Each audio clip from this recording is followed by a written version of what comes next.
c'est Sandrine et bienvenue sur ma chaîne indépendante au féminin. Alors, dans cette vidéo, je vais parler de comment entretenir son matériel de ménage.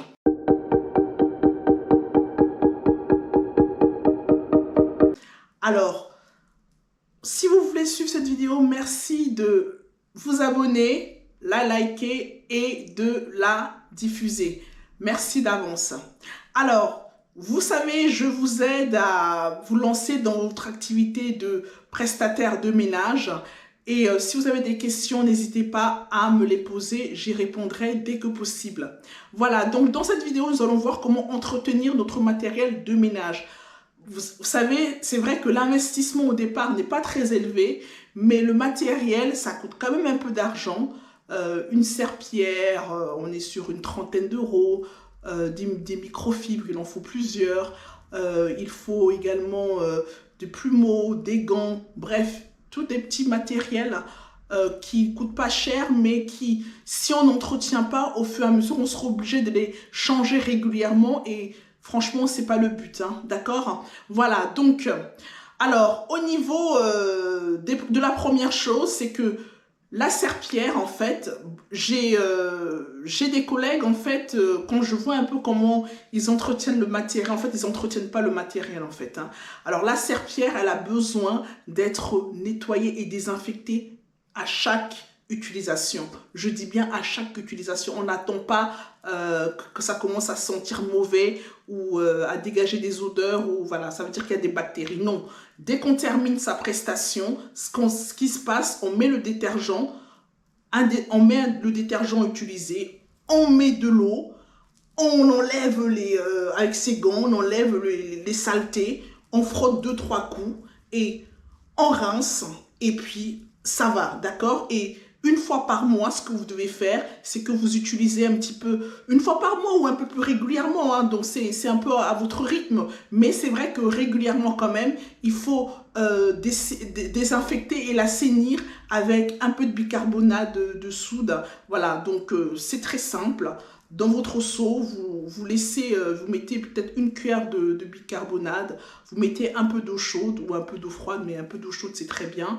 Vous laissez en quantité qui dépasse le niveau de la serpillière, bien sûr, pour que ça puisse être baigné dans le bicarbonate. Et voilà, c'est désinfecté. Vous faites ça également ou avec du vinaigre, ça marche très bien. Donc, c'est important de désinfecter son matériel. Vous pouvez aussi, pour les serpillières qui sont adaptées aux machines à laver, c'est-à-dire le mètre qui supporte les machines à laver à 60 degrés, 90 degrés, mais c'est plus en général 60 degrés. Voilà, donc vous pouvez les mettre dans vos machines à laver. Ça se passe aussi très bien. Vous rajoutez du vinaigre avec du bica, ça désinfecte, ça assainit, c'est très bien. Ensuite, autre matériel, le microfibre. Alors, le microfibre, comme je l'ai dit, il en faut plusieurs, car c'est nécessaire. Sinon, vous allez très vite vous apercevoir que vous allez réutiliser, enfin voilà, ça fait pas professionnel et ça fait pas propre. Donc, vous devez avoir en général au moins 3 microfibres différentes lorsque vous faites un appartement. Voilà, parce qu'il y en a un pour les surfaces telles que les WC, salle de bain, un pour tout ce qui est poussière dans les parties chambres, parties communes, des parties de vie commune, le salon et tout ça. Et un autre pour sécher, en fait, pour que ça soit, pour rendre sec. Au moins 3. Si vous en avez 4, c'est mieux. Voilà, donc c'est important. Donc ça va très vite. Et au niveau pareil, il faut les nettoyer régulièrement parce que vous apercevez que vous n'allez pas pouvoir utiliser le même microfibre si vous faites pas le nettoyage après chaque intervention, quoi. Donc les microfibres, c'est pareil, ça se met très facilement en machine. Voilà. Vous faites la même chose, vous mettez en machine avec un détergent ou bien avec du bica, du vinaigre. C'est très bien, c'est parfait. Aussi, entretenez vos gants parce que trop souvent, je vois des personnes Voilà, quand vous savez, les gants, elles sont assez collantes dans les mains et tout, ben, souvent la façon de le retirer, on l'abîme quoi. Non, faites attention à vos gants quand même, entretenez vos gants, retirez doigt par doigt, vous retirez et ne mettez pas à l'envers parce que souvent je vois mes certaines venantes avec qui je travaille, voilà, elles sont tellement pressées, elles enlèvent, voilà, comme ça, elles balancent dans le seau les gants. Non, non, non, on l'enlève tranquillement les gants et voilà, et on le met. Et le matériel, il faut toujours penser que tout ce qui est mouillé doit être vraiment mis à plat, doit sécher en fait, doit être mis de manière à ce que ça puisse sécher, vous voyez. Si vous utilisez un microfibre ou une serpillière, une fois que vous avez nettoyé, bah, posez-le à un endroit de manière à ce que, à l'air libre, pour que ça puisse sécher rapidement. C'est important car l'humidité en fait apporte beaucoup de bactéries.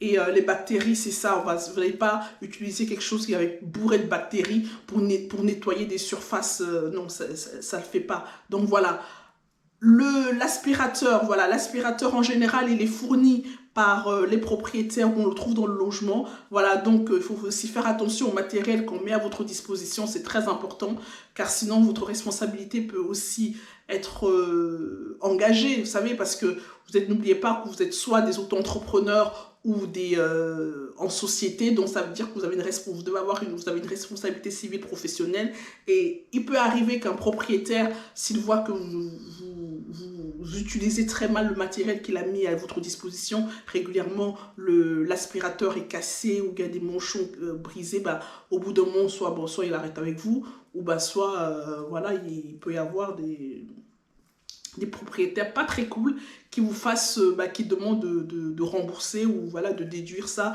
de votre intervention. Donc, s'il vous plaît, faites attention à votre matériel. Pensez toujours à nettoyer après intervention. Vous devez prendre 5 minutes, s'il vous plaît, pour les nettoyer après votre intervention, parce que vous verrez que vous gagnerez plutôt du temps à la prochaine intervention.